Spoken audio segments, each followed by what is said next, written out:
Қайырлы күн, құрметті математика пәні мұғалімдері, мен Жомарт Мұратұлы, физика-математика ғылымдарының кандидаты. TikTok'тағы және YouTube'тағы парақшамда күрделі математикалық есептердің шешулерін көрсетемін.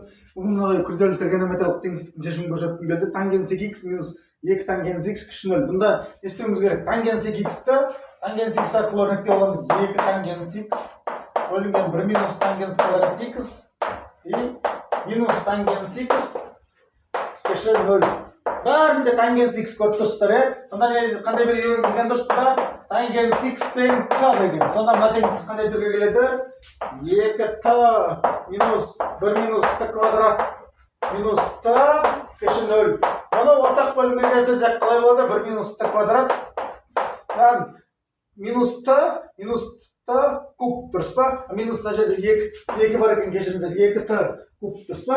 Мына жерде 2t, мына жерде 2t минус 2 санда қалай болады? Минус 2t куб минус 2t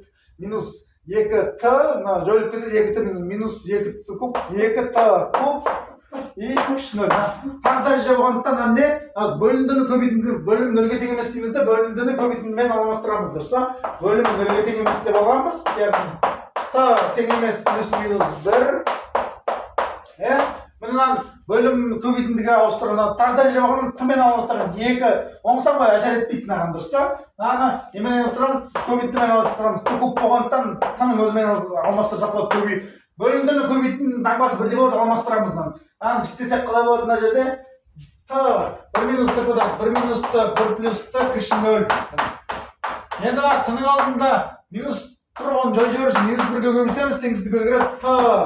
t минус 1 t плюс 1 артық 0.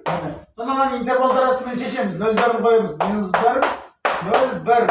Мына жаққа қарай плюс минус минус.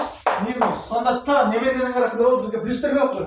t теңесті минус 1-ден 0-ге шейін, и 1-ден 1 шексіздікке шейін. Осы аралықтан плюс екен. Яғни 2-ден шешеміз. Бірінші шешем. Минус 1 t деп немде бұл? Тангенс x минус 1-ден үлкен, 0-ден кіші. Не істейміз бұл үшін? Яғыламыз, яғни тангенс сызығын сызамыз бұл шешу үшін. Тангенс сызығын сызамыз. Сонда не қыламыз? Минус 1 мен 0-дің аралығында бірлік шеңберге тангенс сызығы қалай? Жанама, дұрыс па? Сонда не қыламыз? Тангенс сызығын сызамыз. y x тангенс сызығы қалай болып мұнда? Шеңбер 0-ден 0 нүктесі басы лай тангенс сызығын сызайық. Сонда минус 1-де минус пи бөлінген 4-те минус 1 дұрыс па? 0-ден 0 дұрыс па? Минус пи бөлінген 4-те сағат тілінде қарсы жүрсек. Периоды қандай тангенстің пи-н? Сонда минус 1 мен 0-дің арасын аралық қой сонда. Сонда қандай? Пи-ннен үлкен x и минус пи бөлінген 4 плюс пи-ннен үлкен мынау, минус пи бөлінген 4, минус 1-ден үлкен, минус пи бөлінген 4 и периоды минус пи бөлінген 4-тен 0-ге шейін, бірақ периоды пи-н ғой, пи ғой. Сонда минус пи бөлінген 4 плюс пи-ннен минус пи бөлінген 4 плюс пи-ннен x и пи-нге шейін. Бүтін санында. Бірінші шешім. Екінші шешімі тангенс x 1-ден үлкен екінші шешім. Екінші шешімі тангенс x 1-ден t деп тангенс x алдық қой 1-ден үлкен. Тангенс x 1-ден үлкен болса, бұлай бар кетеді 1-де пи бөлінген 4 бұл дәл мынау симметриялы. Аяқ қой сонда 1-ден үлкен дұрыс па? Пи бөлінген 2-ге шейін. Пи бөлінген 4-тен пи бөлінген 2-ге шейін. Тангенстің периоды бар ғой, значит мынаның шешімі пи бөлінген 4 плюс пи-ннан пи бөлінген 2 плюс пи-нға шейін. Бүтін сан. Осы екі шешімнің бірігуі мына теңсіздіктің шешімі болады. Сонда жауабы қалай болады? Минус пи бөлінген 4 плюс пи-ннан минус пи бөлінген 4 плюс пи-ннан пи-нға шейін бірігуі пи бөлінген 4 плюс пи-ннан пи бөлінген 4 плюс пи-ннан пи бөлінген 2 плюс пи-нға шейін.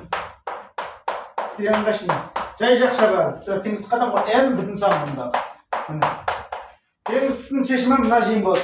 Минус пи бөлінген 4 плюс пи-ннан пи-нға шейін бірігуі пи бөлінген 4 плюс пи-ннан пи бөлінген 2 плюс пи-нға шейін. Есебіміз шықты. Ұнаса лайк қойып, әріптестеріңізбен бөлісіңіздер. Барлықтарыңызға сәттілік тілейміз. Сау болыңыздар.